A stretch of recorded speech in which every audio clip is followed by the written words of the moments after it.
December 3rd, 2018, 9:47 a.m. Texas State Penitentiary, Huntsville Death Row.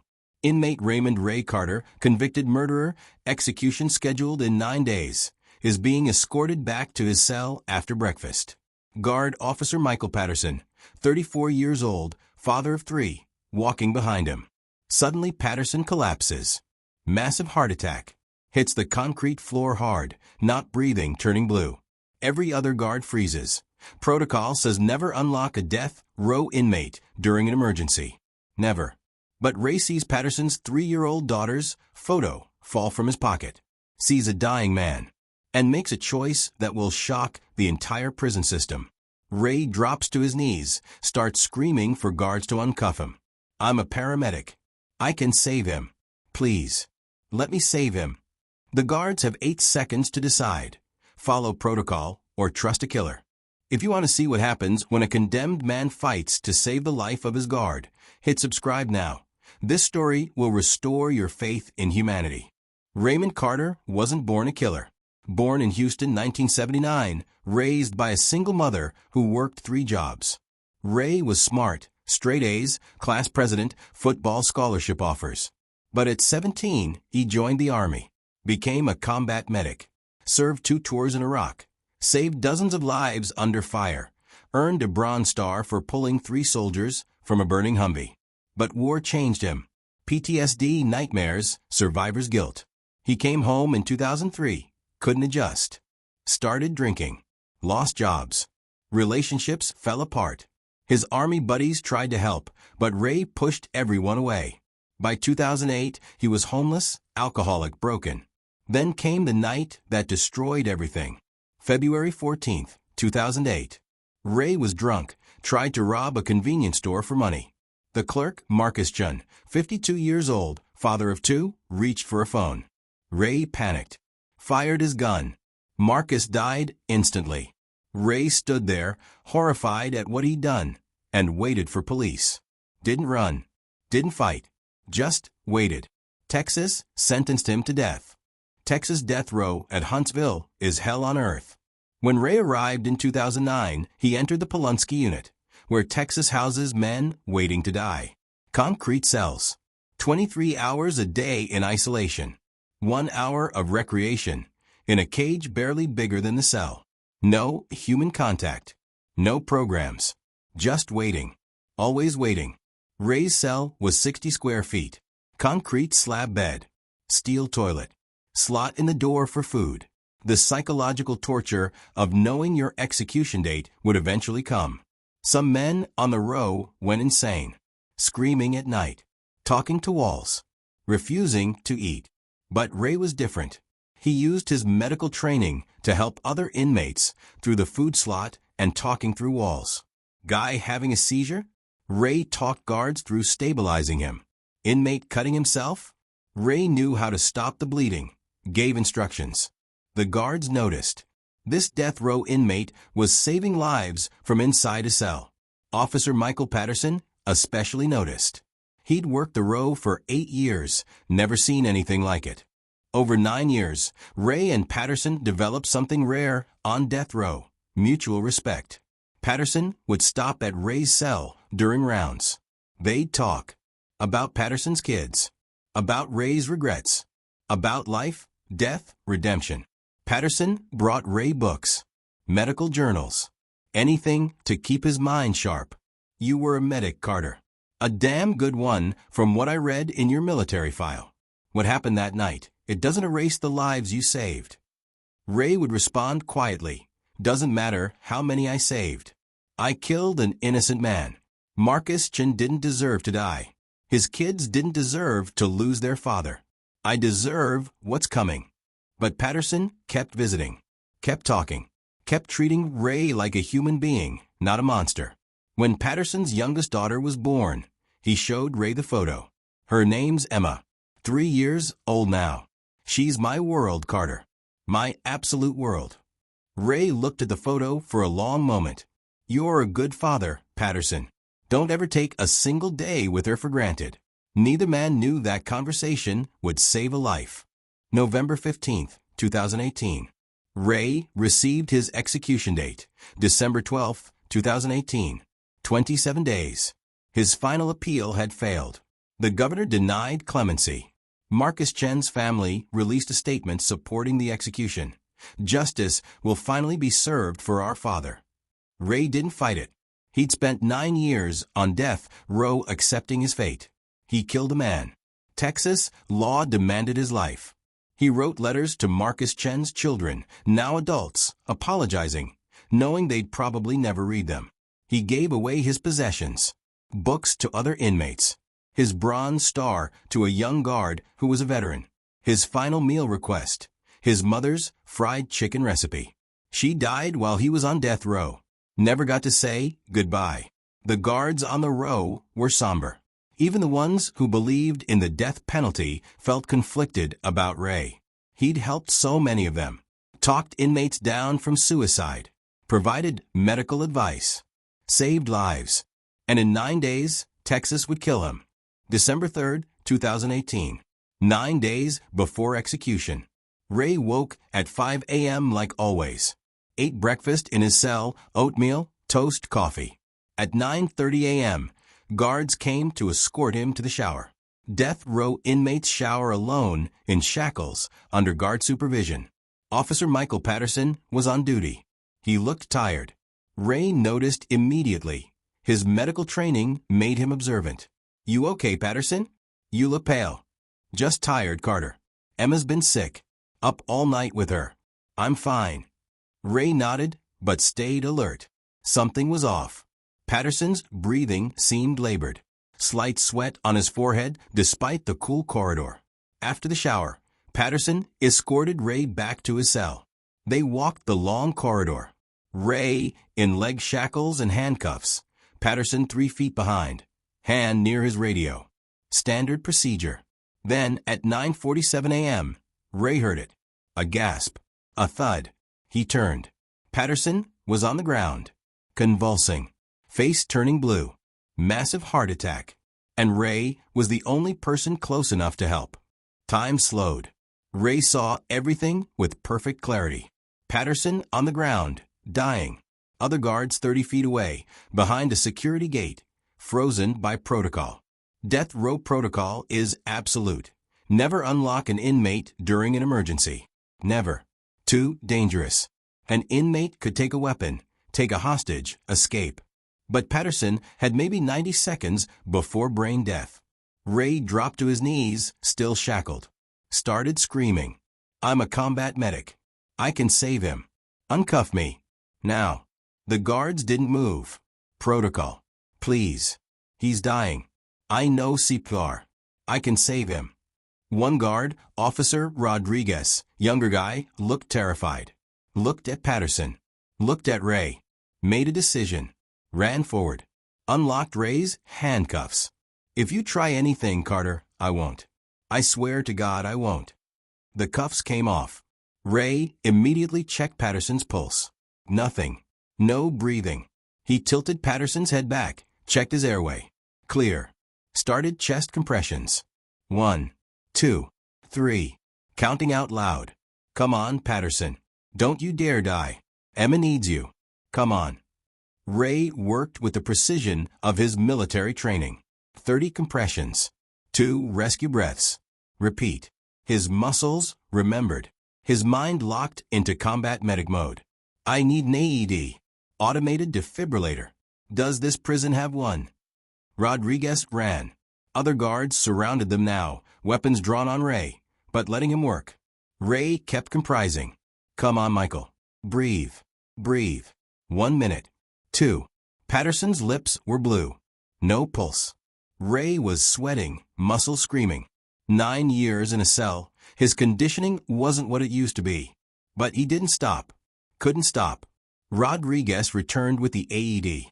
Ray ripped open Patterson's shirt, attached the pads. The machine analyzed. Shock advised. Clear. The shock jolted Patterson's body. Nothing. Ray went back to compressions. "Come on, brother. Your daughter needs you. Emma needs her daddy. Come on." Another shock. Nothing. Ray's arms were failing. 3 minutes of compressions. Patterson was gone. But Ray wouldn't quit, wouldn't give up. Just like in Iraq, when everyone said the soldier was dead, but Ray kept fighting, kept believing. Come on. For minutes, Ray delivered another shock, and Patterson gasped. A horrible, wet, beautiful gasp.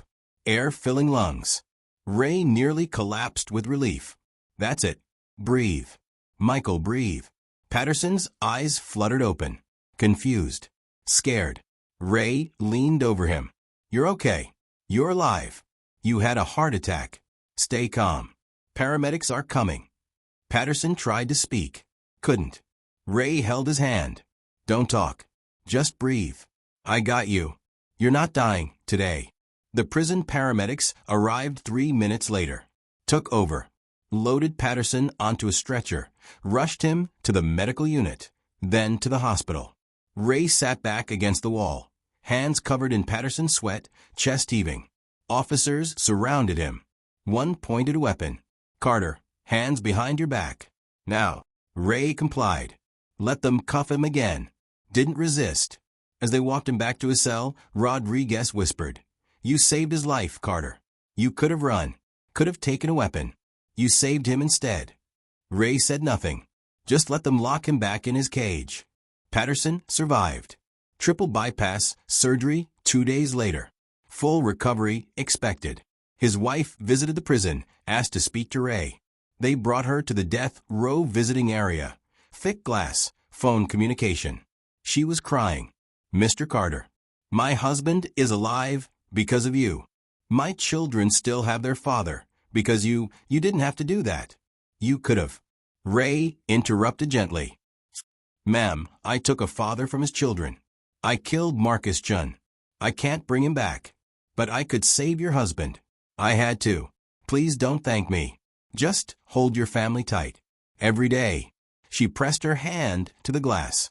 I'm going to fight for you, Mr. Carter. I'm going to fight for clemency. You deserve to live. Ray shook his head. No, ma'am. I deserve what's coming. I made peace with that. But your husband lives. That's enough. The news media exploded. Death row inmate saves guard's life. National headlines. CNN. Fox News. Everyone. The story went viral. Millions of views. Debates about the death penalty. About redemption. About second chances. Patterson's wife, Jennifer, started a petition. Grant clemency to Raymond Carter. Within 48 hours, 500,000 signatures. Within a week, 2 million. She appeared on morning shows. This man could have escaped. Could have hurt people. He chose to save a life instead. Doesn't that count for something? Ray's military buddies came forward. Submitted statements to the Texas Board of Pardons and Paroles. Ray Carter saved my life in Fallujah. He saved 7 soldiers that day. One mistake doesn't erase a lifetime of service. Even Marcus Chen's daughter, Lisa Chun, 29 years old, made a statement that shocked everyone. Raymond Carter murdered my father. I will never forgive that. But he saved Officer Patterson's children from the pain I experienced. He gave them their father back. I don't want his execution. I want him to live with what he did. Life in prison, not death. The governor of Texas, Greg Abbott, faced immense pressure. The execution was 6 days away. Abbott had never granted clemency before. His office was flooded with calls, emails, letters. Ray didn't want clemency. Told his lawyer to stop the campaign. I killed a man. I deserve to die. That's justice. His lawyer, Sarah Morrison, argued desperately. Ray, you've shown remorse. You've changed. You saved a life. Doesn't that matter? It matters to Patterson's family. It doesn't change what I did to Marcus Chen's family. I've been on death row 9 years. I've had time to think about everything. About Marcus begging for his life. About his kids growing up without him. I deserve this, Sarah. But the campaign continued without him. Patterson himself, recovered and back at work, visited Ray. They sat across the glass partition. Patterson spoke first. Carter, I owe you my life. My kids owe you their father. I'm asking the governor for clemency. I'm asking them to spare you. Ray looked at his friend. Michael, you don't owe me anything. You treated me like a human being for 9 years. You gave me dignity when I deserved none. We're even. Comment below, does saving a life earn redemption for taking one? Because what happens in the next 48 hours will force everyone to answer that question. December 10th, 2018. 2 days before execution. The Texas Board of Pardons and Paroles convened emergency session to review Ray's case. 7 members. They reviewed everything. The original crime, Ray's military service, his behavior on death row, the medical emergency, Patterson's testimony, Marcus Chen's daughter's statement, the 3 million petition signatures. The hearing lasted 4 hours. Ray's lawyer presented the case for clemency. The prosecutor argued against it. Raymond Carter committed premeditated murder. He robbed a store with a loaded weapon.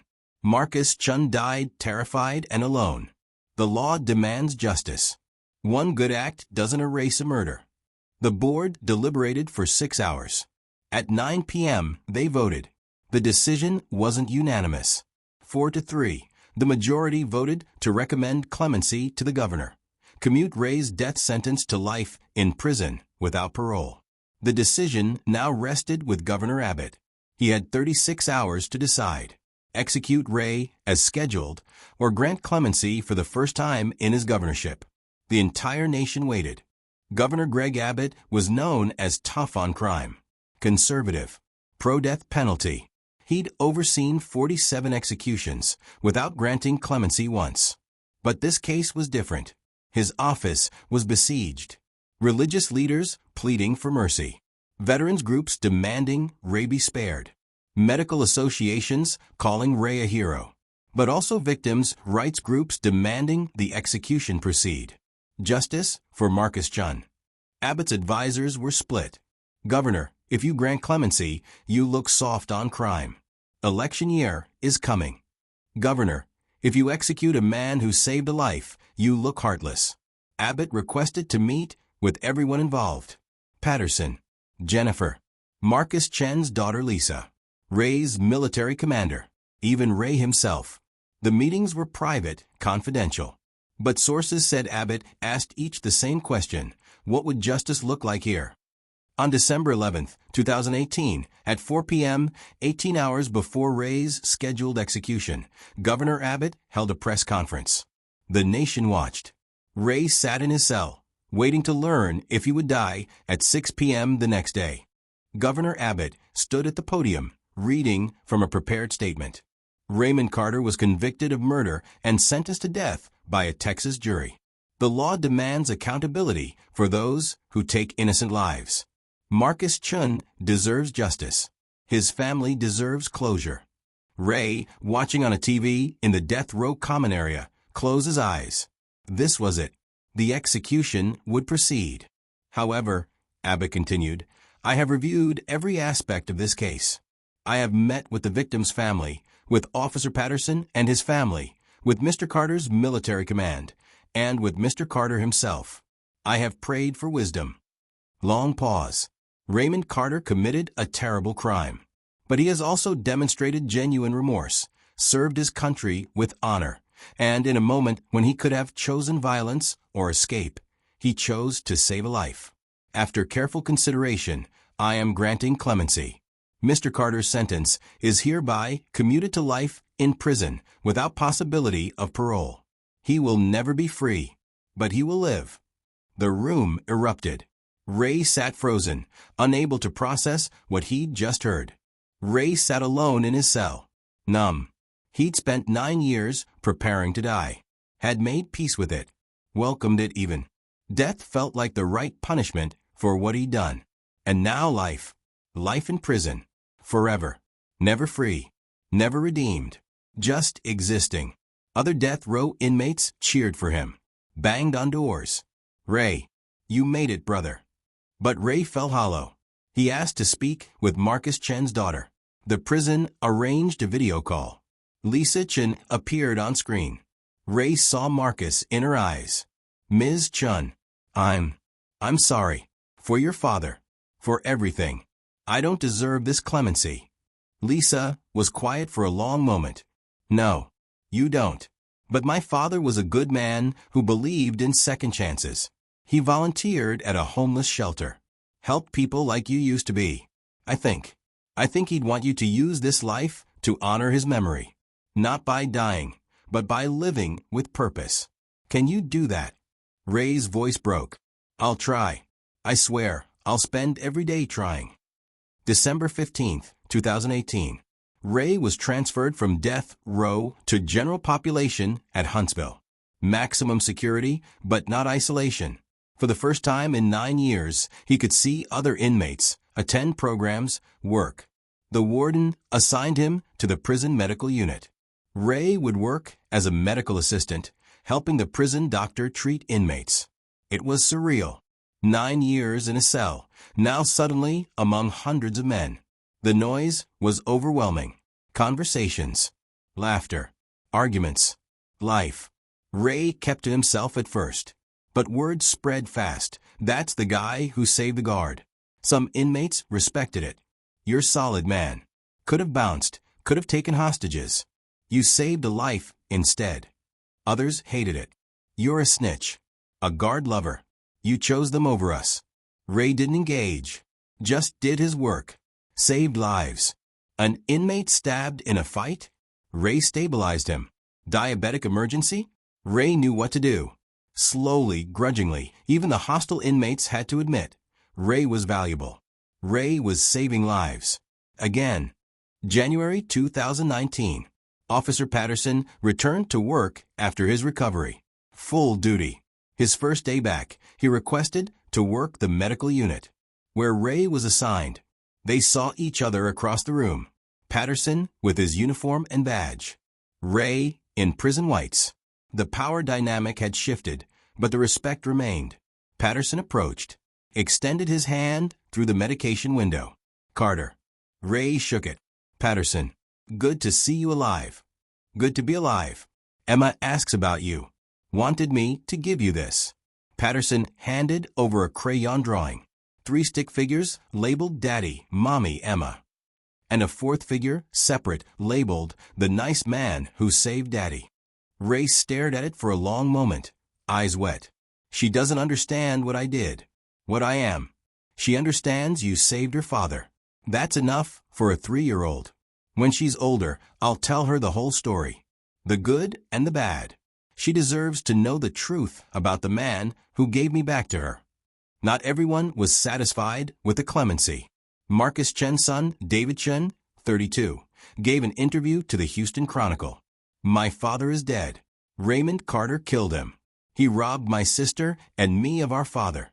Life in prison isn't justice. Death was justice. The governor betrayed us." The interview hurt Ray deeply. He wrote David a letter, not asking forgiveness. He knew he'd never get that. Just acknowledging the pain. "David, you're right. I took your father from you. Nothing I ever do will change that. I saved Officer Patterson, not to earn redemption, but because I couldn't let another child lose their father if I could prevent it. I think about your dad every day. What he must have felt in those final moments. The fear. The pain. I'm sorry. I will always be sorry. I don't expect forgiveness. I don't deserve it. But I want you to know, I remember him. I honor his memory by trying to save lives now. It doesn't balance the scales, but it's all I have." David never responded. Ray didn't blame him. In 2020, a documentary filmmaker, Amanda Price, requested access to Ray for a film about his story. The prison approved. Over 6 months, Amanda interviewed Ray, Patterson, Jennifer, Lisa Chen, David Chen, the governor, Ray's military buddies, other inmates. She titled it The Man Who Saved a Life. The film premiered at Sundance 2021, won the Audience Award, sparked national debate about the death penalty, redemption, justice versus mercy. Roger Ebert called it a profound meditation on what it means to be human. But the most powerful moment came in the final interview. Amanda asked Ray, "Do you think you deserve to be alive?" Ray didn't hesitate. "No. I deserve to die for what I did to Marcus Chen. But I'm alive. So I have a responsibility. Every day I'm alive is a day Marcus isn't. I owe it to his memory to make my life count for something. I save lives now. It doesn't erase what I took, but it's the only redemption available to me. 2021. Officer Patterson was promoted to captain. His near-death experience had changed him. He became an advocate for prison medical reform, for better cardiac screening for guards, for treating inmates with humanity. In his promotion speech, he said, "3 years ago, I almost died on a prison floor. A man I was guarding, a man convicted of murder, sentenced to death, saved my life. He didn't have to. Protocol said he should have stayed back. But Raymond Carter saw another human being in trouble and acted. That moment taught me something. We're all more than our worst moment. We're all capable of change, of redemption." Ray watched the ceremony on closed-circuit TV from his cell, smiled. Patterson had become the kind of leader Ray wished he'd had when he came back from Iraq. Maybe if someone had seen him as human instead of broken, things would have been different. But Ray didn't dwell on what-ifs. He focused on what was: another day to save a life, another chance to honor Marcus Chen's memory. By 2022, Ray had saved 47 lives in prison. Heart attacks, stabbings, overdoses, seizures, diabetic emergencies, suicide attempts. The warden gave him advanced medical equipment access within security limits. Ray taught CPR classes to other inmates and guards, trained prisoner first responders, created a peer support program for inmates with PTSD. The Texas Department of Corrections documented everything. Ray's program reduced medical emergencies by 34%, saved the state $2.3 million in emergency healthcare costs. Other prisons requested Ray's training materials. But Ray refused interviews, refused publicity.